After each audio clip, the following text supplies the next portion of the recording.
Good afternoon, everyone. So I wanted to touch base again, spend some time outside here while I'm talking to you. And even though I have been doing the last few videos about taking the chemicals out of your household products and really explaining to you what they are, what they do to you, today I'm going to talk about something that's related, and that's more about mindset. And when you are doing some changes and making new habits, like taking things out of your house, out of your switching out products for, from toxic ones to more healthy and non-toxic ones, it's a new habit, and so you've got to confront your thinking.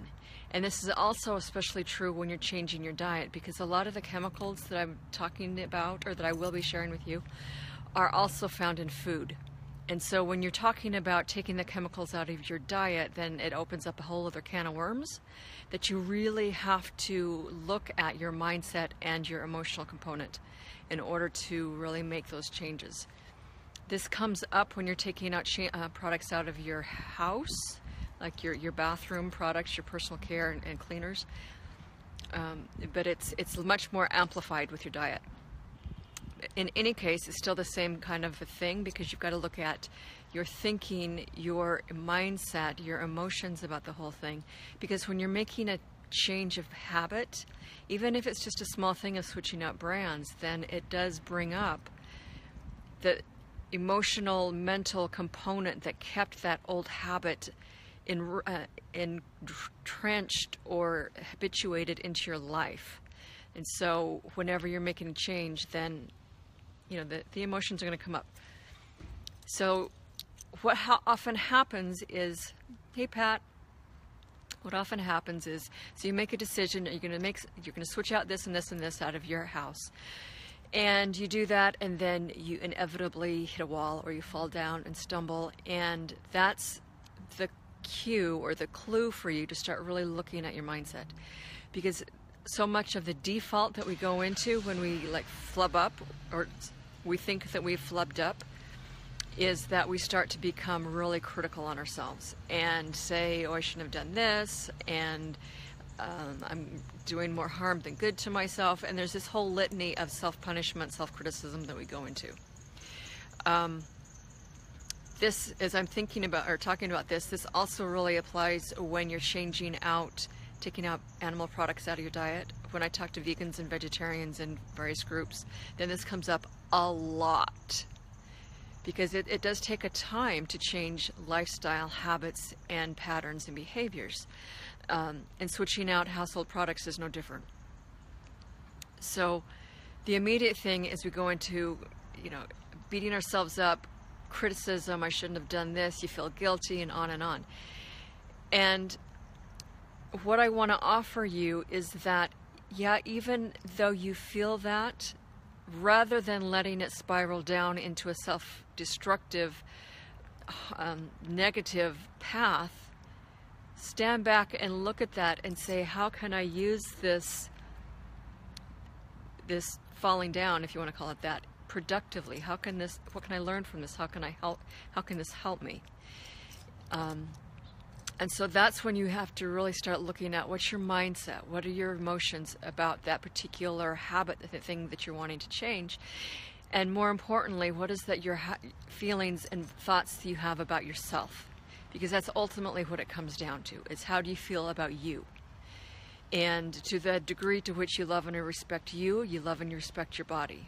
Because when you're making changes like this, taking out the chemicals, cleaning up your diet, making a much more healthy lifestyle all the way around, then you really develop a much greater sense of self-respect and love for you and your body. And so when you fall down, or what it feels like when you've fallen down, then what is that's actually showing you is the areas in which, or the ways in which, you still have beliefs and emotional hooks connected to that habit, that behavior, that's keeping you from showing more love to yourself.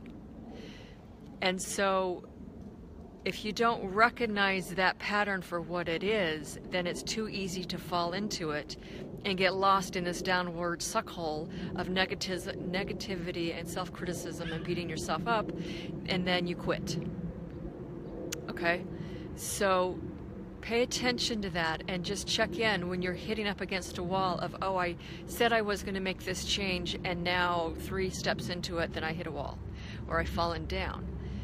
So that's when you pull out a piece of paper or talk to somebody and say, okay, what is this telling me about me? What kind of emotions are coming up? What do I feel right now about this? So you want to get beneath the layer of the immediate emotion of criticism, of guilt, of, oh, I shoulda, woulda, coulda, you know, all of that mental stuff and that emotional immediate thing. Look beneath that, because on the other side of that emotion, that initial emotional jolt, is more your truth.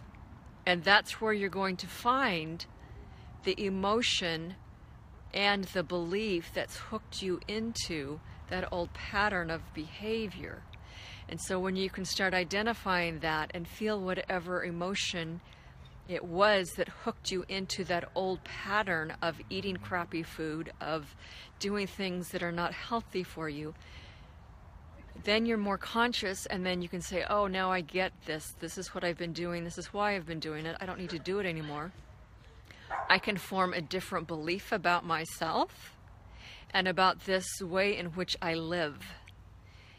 And so once you can start seeing that and acting on it, then you can make progress. But as long as you just keep hitting up against the wall of self-sabotage and beating yourself up, you're never going to make the change permanent. You'll get started, go for a few steps, and then you'll fall down, and then you'll beat yourself up, and it's like, no, it's just not possible for me.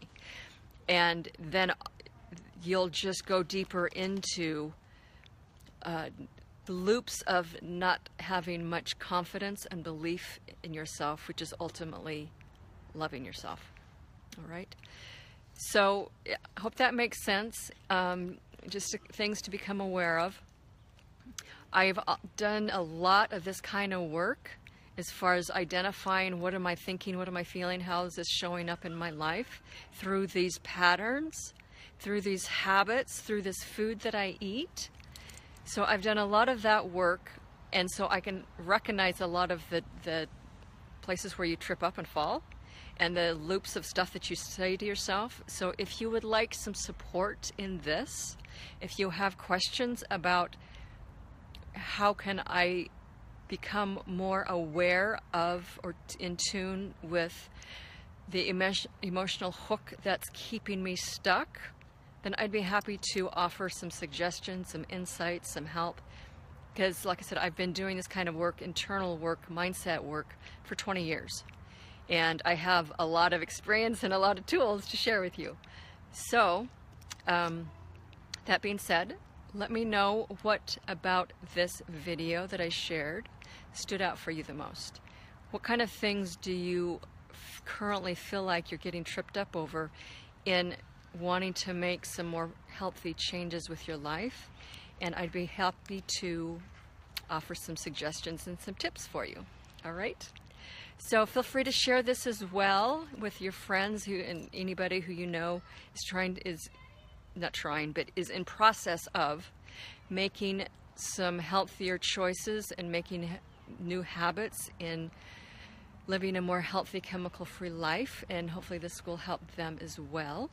All right, so this is just an added thing for today, and then I'll be coming back to about some more videos with all the noxious chemicals that are poisoning us, just so that you can become aware of what's out there, so you can recognize it, and then you can say no to those particular products and brands that have those harmful chemicals. All right, so thanks for tuning in, and enjoy your afternoon, and I'll talk to you again soon. Thanks.